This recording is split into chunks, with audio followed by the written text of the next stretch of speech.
जब कुरान पढ़ा जाए तो उसे कान लगाकर सुनो और खामोश रहो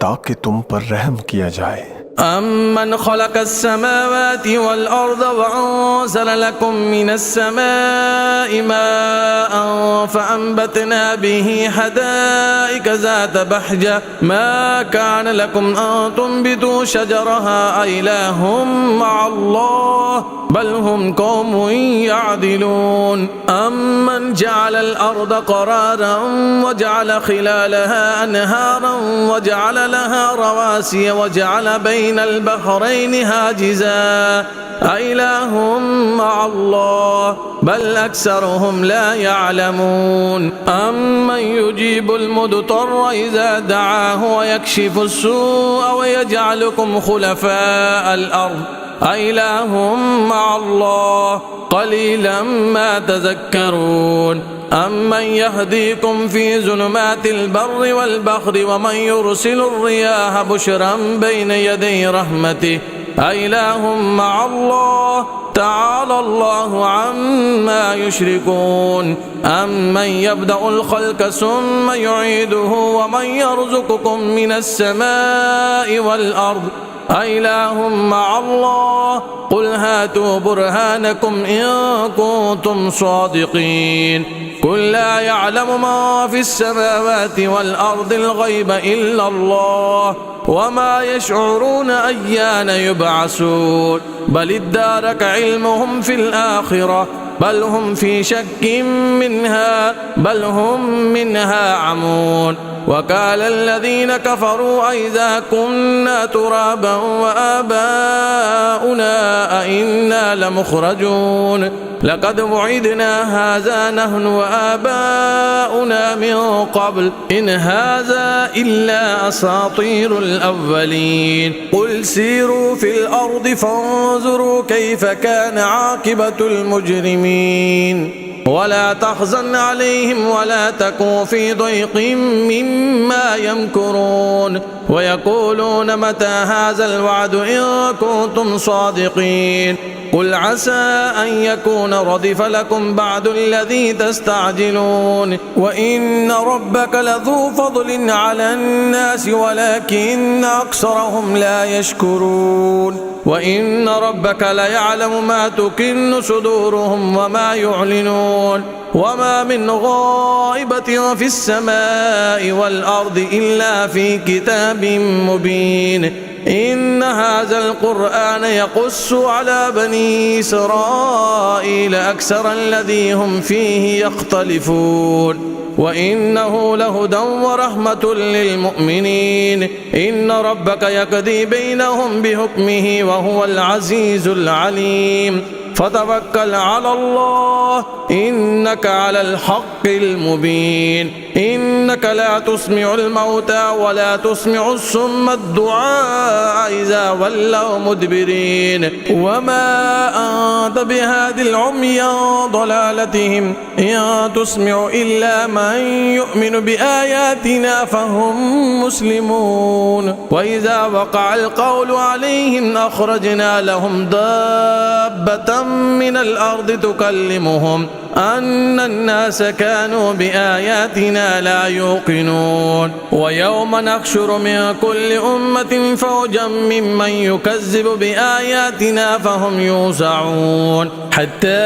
إذا جاءوا وقال كذبتم بآياتي ولم تحيطوا بها علما أم ماذا كنتم تعملون ووقع القول عليهم بما ظلموا فهم لا ينطقون ألم يروا أنا جعلنا الليل ليسكنوا فيه والنهار مبصرا إن في ذلك لآيات لقوم يؤمنون ويوم ينفخ في الصور ففزع من في السماوات ومن في الأرض إلا من شاء الله وكل أتوا وجعلوه داخرين وترى الجبال تحسبها جامدة وهي تمر مر السحاب صنع الله الذي أتقن كل شيء إنه خبير بما تفعلون من جاء بالحسنة فله خير منها وهم من فزع يومئذ آمنون ومن جاء بالسيئة فكبت وجوههم في النار هل تجزون إلا ما كنتم تعملون إنما أمرت أن أعبد رب هذه البلدة الذي حرمها وله كل شيء وأمرت أن أكون من المسلمين وأن أتلو القرآن فمن اهتدى فإنما يهتدي لنفسه ومن ضل فقل إنما أنا من المنذرين وقل الحمد لله سيريكم آياته فتعرفونها وما ربك بغافل عما تعملون بسم الله الرحمن الرحيم طاسيم تلك آيات الكتاب المبين نتلو عليك من نبأ موسى وفرعون بالحق لقوم يؤمنون إن فرعون علا في الأرض وجعل أهلها شيعا يستضعف طائفة منهم يذبح أبناءهم ويستحيي نساءهم إنه كان من المفسدين ونريد أن نمن على الذين استضعفوا في الأرض ونجعلهم أئمة ونجعلهم الوارثين ونمكن لهم في الأرض ونري فرعون وهامان وجنودهما منهم ما كانوا يحذرون وأوحينا إلى أم موسى أن أرضعيه فإذا خفت عليه فألقيه في اليم ولا تخافي ولا تحزني إنا رادوه إليك وجاعلوه من المرسلين فالتقطه آل فرعون ليكون لهم عدوا وحزنا إن فرعون وهامان وجنودهما كانوا خاطعين وقالت امرأة فرعون قرة عين لي ولك لا تقتلوه عسى أن ينفعنا أو نتخذه ولدا وهم لا يشعرون وأصبح فؤاد أم موسى فارغا إن كادت لتبدي به لولا أن ربطنا على قلبها لتكون من المؤمنين وقالت لأخته قصيه فبصرت به عن جنب وهم لا يشعرون وحرمنا عليه المراضي من قبل فقالت هل أدلكم على أهل بيت يكفلونه لكم وهم له ناصحون فرددناه إلى أمه كي تقر عينها ولا تحزن ولتعلم أن وعد الله حق ولكن أكثرهم لا يعلمون ولما بلغ أشده واستوى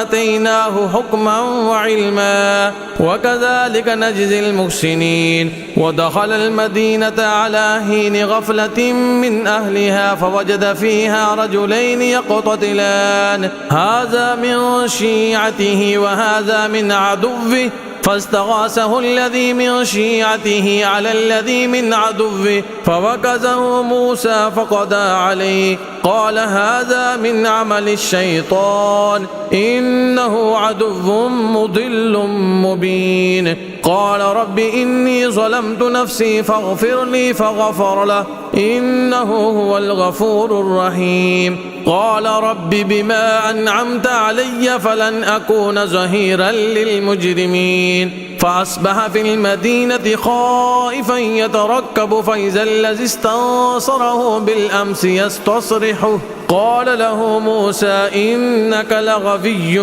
مبين فلما أن أراد أن يبطش بالذي هو عدو لهما قال يا موسى أتريد أن تقتلني كما قتلت نفسا بالأمس إن تريد إلا أن تكون جبارا في الأرض وما تريد أن تكون من المصلحين. وجاء رجل من أقصى المدينة يسعى قال يا موسى إن الملأ يأتمرون بك ليقتلوك فاخرج إني لك من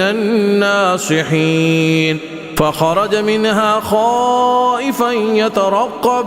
قال رب نجني من القوم الظالمين. ولما توجه تلقاء مدين قال عسى ربي أن يهديني سواء السبيل. ولما ورد ماء مدين وجد عليه أمة من الناس يسقون ووجد من دونهم امرأتين تذودان قال ما هتبكما قالتا لا نسقي حتى يصدر الرعاء وأبونا شيخ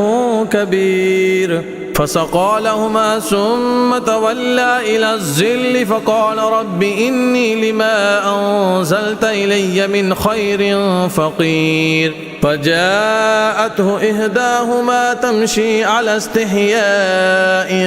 قالت إن أبي يدعوك ليجزيك أجر ما سقيت لنا. فلما جاءه وقص عليه القصص قال لا تخف نجوت من القوم الظالمين. قالت إحداهما يا أبت استعجره إن خير من استعجرت القوي الأمين. قال إني أريد أن أنكحك إحدى ابنتي هاتين على أن تأجرني 8 حجج فإن أتممت 10 فمن عندك وما أريد أن أشق عليك ستجدني إن شاء الله من الصالحين. قال ذلك بيني وبينك أيما الأجلين قضيت فلا عدوان علي والله على ما نقول وكيل. فلما قضى موسى الأجل وسار بأهله آنس من جانب الطور نارا قال لأهلهم كثوا إني آنست نارا لعلي آتيكم منها بخبر أو جزوة من النار لعلكم تصطلون. فلما أتاها نودي من شاطئ الوادي الأيمن في البقعة المباركة من الشجرة أن يا موسى إني أنا الله رب العالمين وأن ألق عصاك. فلما رآها تهتز كأنها جان ولا مدبرا ولم يعقب يا موسى أقبل ولا تخف إنك من الآمنين. أسلك يدك في جيبك تخرج بيضاء من غير سوء واضمم إليك جناحك من الرحب فذلك برهانان من ربك إلى فرعون وملئه إنهم كانوا قوما فاسقين. قال رب إني قتلت منهم نفسا فأخاف أن يقتلون وأخي هارون هو أفصح مني لسانا فأرسله معي يرد أن يصدقني إني أخاف أن يكذبون. قال سنشد عضدك بأخيك ونجعل لكما سلطانا فلا يصلون إليكما بآياتنا أنتما ومن اتبعكم الغالبون. فلما جاءهم موسى بآياتنا بينات قالوا ما هذا إلا سحر مفترى وما سمعنا بهذا في آبائنا الأولين. وقال موسى ربي أعلم بمن جاء بالهدى من عنده وما تكون له عاقبة الدار إنه لا يفلح الظالمون. وقال فرعون يا أيها الملأ ما علمت لكم من إله غيري فأوقد لي يا هامان على الطين فاجعل لي صرحا لعلي أطلع إلى إله موسى وإني لأظنه من الكاذبين. واستكبر هو وجنوده في الأرض بغير الحق وظنوا أنهم إلينا لا يرجعون فأخذناه وجنوده فنبذناهم في اليم فانظر كيف كان عاقبة الظالمين وجعلناهم أئمة يدعون إلى النار ويوم القيامة لا ينصرون وأتبعناهم في هذه الدنيا لعنة ويوم القيامة هم من المقبوحين ولقد آتينا موسى الكتاب من بعد ما أهلكنا القرون الأولى بصائر للناس وهدى ورحمة لعلهم يتذكرون وما كنت بجانب الغربي إذ قضينا إلى موسى الأمر وما كنت من الشاهدين ولكننا أنشأنا قرونا فتطاول عليهم العمر وما كنت سابيا في أهل مدين تتلو عليهم آياتنا ولكننا كنا مرسلين وما كنت بجانب الطور إذ نادينا ولكن رحمة من ربك لتنذر قوما ما أتاهم من نذير من قبلك لعلهم يتذكرون ولولا أن تصيبهم مصيبة بما قدمت أيديهم فيقولوا ربنا لولا أرسلت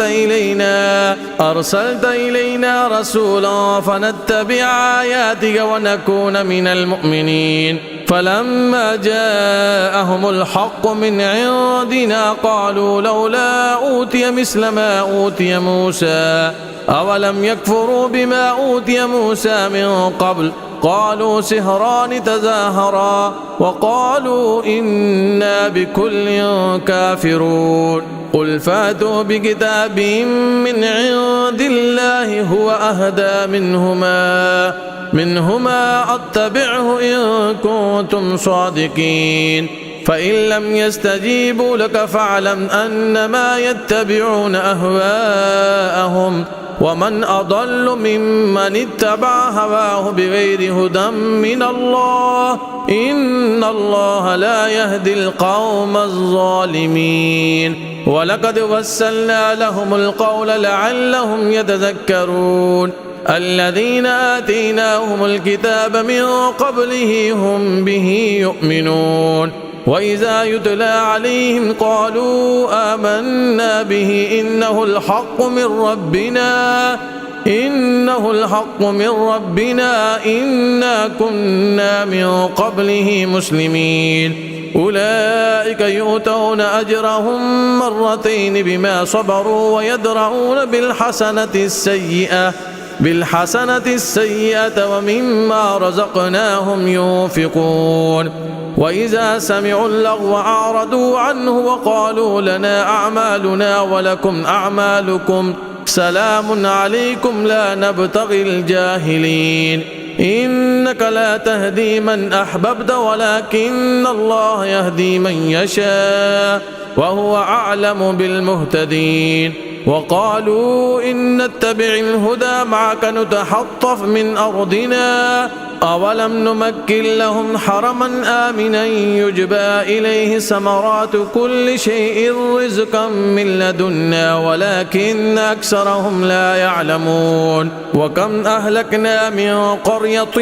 بطرت معيشتها فتلك مساكنهم لم تسكن من بعدهم إلا قليلا وكنا نحن الوارثين وما كان ربك مهلك القرى حتى يبعث في أمها رسولا يتلو عليهم آياتنا وما كنا مهلك القرى إلا وأهلها ظالمون وما أوتيتم من شيء فمتاع الحياة الدنيا وزينتها وما عند الله خير وأبقى أفلا تعقلون أفمن وعدناه وعدا حسنا فهو لاقيه كمن متعناه متاع الحياة الدنيا متاع الحياة الدنيا ثم هو يوم القيامة من المحضرين. ويوم يناديهم فيقول أين شركائي الذين كنتم تزعمون قال الذين حق عليهم القول ربنا هؤلاء الذين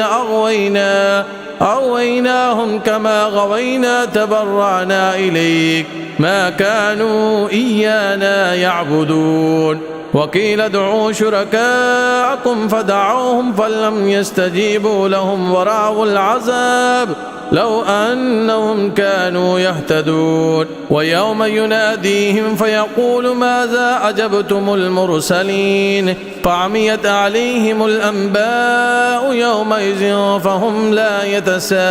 يتساءلون. فأما من تاب وآمن وعمل صالحا فعسى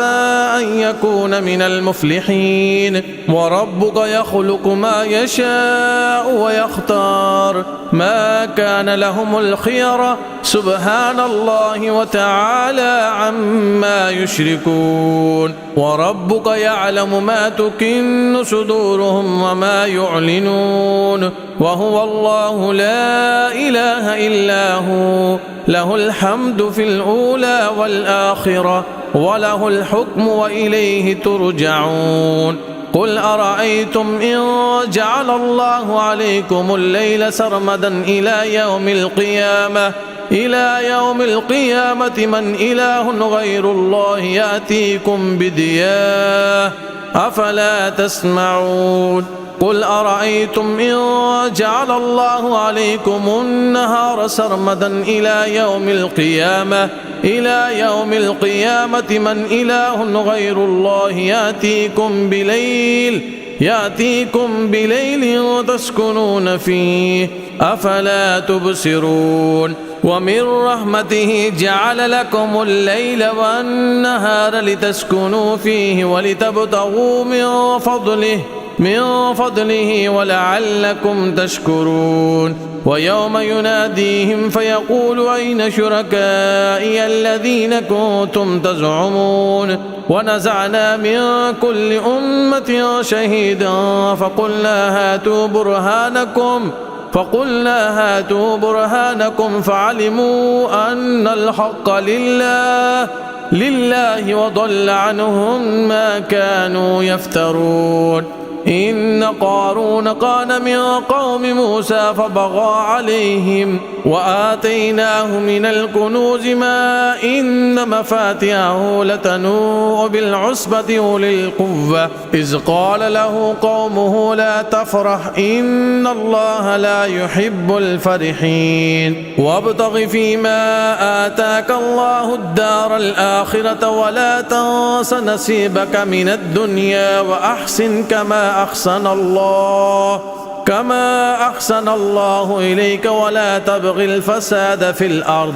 إن الله لا يحب المفسدين. قال إنما أوتيته على علم عندي أولم يعلم أن الله قد أهلك من قبله من القرون من هو أشد منه قوة وأكثر جمعا ولا يسأل عن ذنوبهم المجرمون. فخرج على قومه في زينته قال الذين يريدون الحياة الدنيا يا ليت لنا مثل ما أوتي قارون إنه لذو حظ عظيم. وقال الذين أوتوا العلم ويلكم ثواب الله خير لمن آمن وعمل صالحا ولا يلقاها إلا الصابرون. فخسفنا به وبداره الأرض فما كان له من فئة ينصرونه من دون الله وما كان من المنتصرين. وأصبح الذين تمنوا مكانه بالأمس يقولون ويك أن الله يبسط الرزق لمن يشاء من عباده ويقدر لولا أمن الله علينا لخسف بنا ويكأنه لا يفلح الكافرون. تلك الدار الآخرة نجعلها للذين لا يريدون علوا في الأرض ولا فسادا والعاقبة للمتقين من جاء بالحسنة فله خير منها ومن جاء بالسيئة فلا يجزى الذين عملوا السيئات إلا ما كانوا يعملون إن الذي فرض عليك القرآن لرادك إلى معاد قل ربي أعلم ما جاء بالهدى ومن هو في ضلال مبين وما كنت ترجو أن يلقى إليك الكتاب إلا رحمة من ربك فلا تكونن ظهيرا للكافرين ولا يسدنك عن آيات الله بعد إذ أنزلت إليك وادع إلى ربك ولا تكونن من المشركين ولا تدع مع الله إلها آخر لا إله إلا هو كل شيء خالق إلا وجهه له الحكم وإليه ترجعون بسم الله الرحمن الرحيم ألف لام ميم أحسب الناس أن يتركوا أن يقولوا آمنا وهم لا يفتنون ولقد فتنا الذين من قبلهم فليعلمن الله الذين صدقوا وليعلمن الكاذبين أم حسب الذين يعملون السيئات أن يسبقونا ساء ما يحكمون من كان يرجو لقاء الله فإن أجل الله لآت وهو السميع العليم ومن جاهد فإنما يجاهد لنفسه إن الله لغني عن العالمين والذين آمنوا وعملوا الصالحات لنكفرن عنهم سيئاتهم ولنجزينهم أحسن الذي كانوا يعملون ووصينا الإنسان بوالديه حسنا وإن جاهداك لتشرك بي ما ليس لك به علم فلا تطعهما إلي مرجعكم فأنبئكم بما كنتم تعملون والذين آمنوا وعملوا الصالحات لندخلنهم في الصالحين ومن الناس من يقول آمنا بالله فإذا أوذي في الله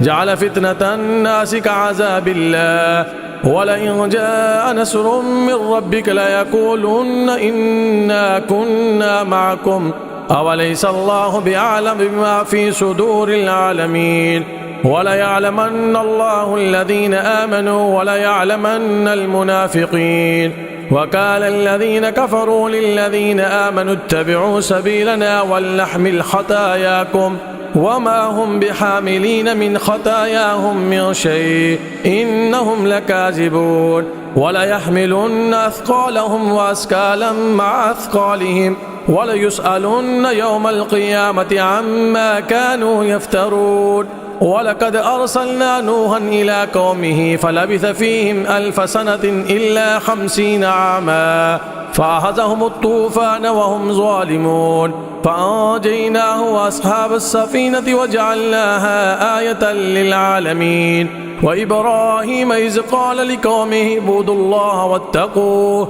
ذلكم خير لكم إن كنتم تعملون إنما تعبدون من دون الله وأوثانا وتخلقون إفكا إن الذين تعبدون من دون الله لا يملكون لكم رزقا فابتغوا عند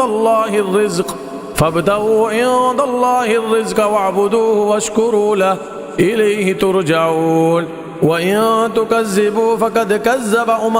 من قبلكم وما على الرسول إلا البلاغ المبين أولم يروا كيف يبدئ الله الخلق ثم يعيده إن ذلك على الله يسير قل سيروا في الأرض فانظروا كيف بدأ الخلق ثم الله ينشئ النشأة الآخرة إن الله على كل شيء قدير يعذب من يشاء ويرحم من يشاء وإليه تقلبون وما أنتم بمعجزين في الأرض ولا في السماء وما لكم من دون الله من ولي ولا نصير والذين كفروا بآيات الله ولقائه أولئك يئسوا من رحمتي وأولئك لهم عذاب أليم فما كان جواب قومه إلا أن قالوا اقتلوه أو حرقوه فأنجاه الله من النار إن في ذلك لآيات لقوم يؤمنون وقال إنما اتخذتم من دون الله وأوثانا مودة بينكم في الحياة الدنيا ثم يوم القيامة يكفر بعضكم ببعض ويلعن بعضكم بعضا ومأواكم النار وما لكم من ناصرين فآمن له لوط وقال إني مهاجر إلى ربي إنه هو العزيز الحكيم ووهبنا له إسحاق ويعقوب وجعلنا في ذريته النبوة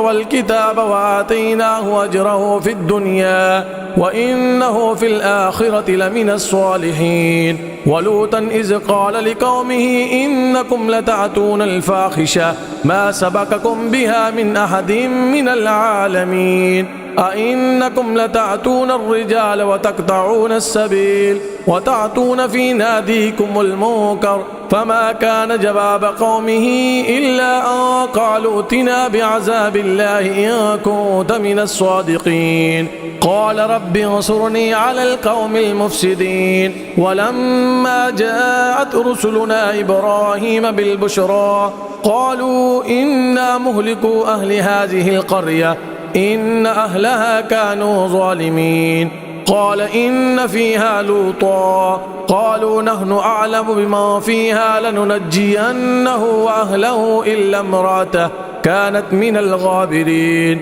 ولما أن جاءت رسلنا لوطا سيء بهم وضاق بهم زرعا وقالوا لا تخف ولا تحزن إنا منجوك وأهلك إلا امرأتك كانت من الغابرين إنا موصلون على أهل هذه القرية رجزا من السماء بما كانوا يفسقون ولقد تركنا منها آية بينة لقوم يعقلون وإلى مدين أخاهم شعيبا فقال يا قوم اعبدوا الله وارجوا اليوم الآخر ولا تعثوا في الأرض مفسدين فكذبوه فأخذتهم الرجفة فأصبحوا في دارهم جاثمين وعادا وثمود وقد تبين لكم من مساكنهم وزين لهم الشيطان أعمالهم فصدهم عن السبيل وكانوا مستبصرين وقارون وفرعون وهامان ولقد جاءهم موسى بالبينات فاستكبروا في الأرض وما كانوا سابقين